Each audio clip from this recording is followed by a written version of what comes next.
The gentlewoman yields back. I now recognize the gentleman from Texas, Mr. Gohmert, for 5 minutes. Thank you, Madam Chair, and appreciate your being here. Looks like we may be the last. There may be somebody else to ask questions, but there was an internal review done at the FBI in 2019 to gauge compliance with FBI rules for handling high-profile, delicate cases known as sensitive investigative matters, SIMs, generally involve activities of domestic public officials, political candidates, religious organizations. And the FBI's audit, turns out, found that in auditing 353 cases, there were 747 compliance errors in violation of FBI rules. To your knowledge, were any aspects of those 353 cases handled by the Cyber Division? Sir, to the best of my knowledge, there were a handful of cyber cases that were part of that audit. Well, I know members of Congress, Jamie Raskin and Nancy Mays, had requested a review of the FBI's domestic operation. Will the Cyber Division comply with that request? Sir, are you referring to the DIOG, the Domestic Operations Guide? Well, I'm not sure. They had made a request to review domestic operations, so. Any request that's supported by the department and by the director of the FBI, I obviously will support. Well, then I guess that's the question. Are they supporting? Question is, would you support them to the director?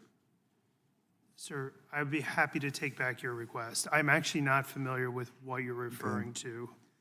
And I'm not asking for any specifics, just numbers, but how many cyber cases have involved warrants for surveillance of any American citizens from the FISA court?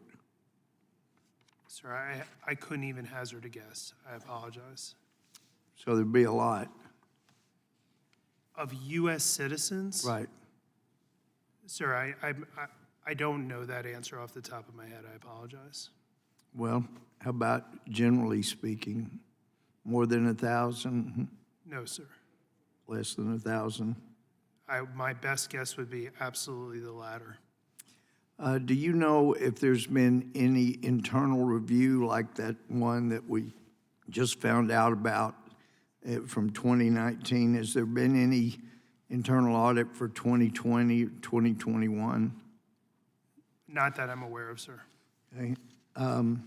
The cybercrime website on FBI.gov says the FBI is the lead agency for investigating cyber attacks and intrusions, and the division collects and shares intelligence and engages with victims while working to unmask those committing malicious cyber activities.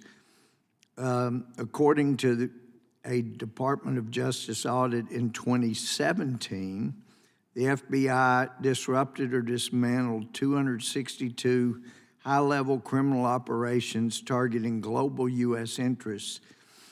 In 2014, we know that the cyber crimes your division disrupted 2,492, but in 2017, just 262. Has the track record improved since 2017? What was the reason for having so few compared to what your division's done before that? Yeah, I'm unsure about the 2014 number and what that is or isn't referencing. More concerned about 2017 when you didn't disrupt too many. I guess my point, though, would be, like, I'm unsure of how the metrics were pulled in 2014 on that website. Well, if you don't know, but I would sure like to find out, and I'd like to yield the rest of my time to Mr. Jordan. I thank the gentleman for yielding. Mr. Vorndran, were you involved in the original indictment and prosecution of Alexei Burkov? No, sir.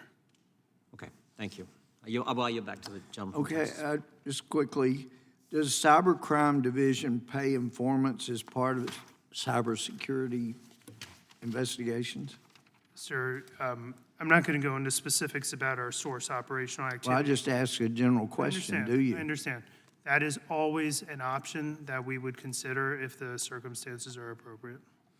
Okay, my time's expired. The gentleman yields back.